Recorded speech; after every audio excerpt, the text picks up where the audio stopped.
چی گویم من که در ذهنم تو میخوانی کلامم را؟ به لب ناآمده افسانه میسازی سلامم را. درود ای جان شیرینم که بی حرف و هجا هر دم شکر نم میدهی از لذت گفتار کامم را.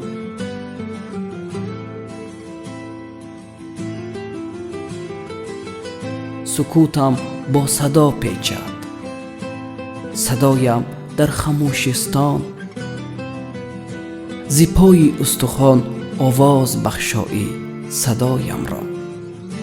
منی گم گشته بودم بی خبر از خویشتن بی تو، نشان دادی به کوی بی خودی راه مقامم را. چه لطف آمیز گفتی آذرخش این گل غزل از کیست؟ به لب بردی ولی گویا نمیدانی تو نامم را.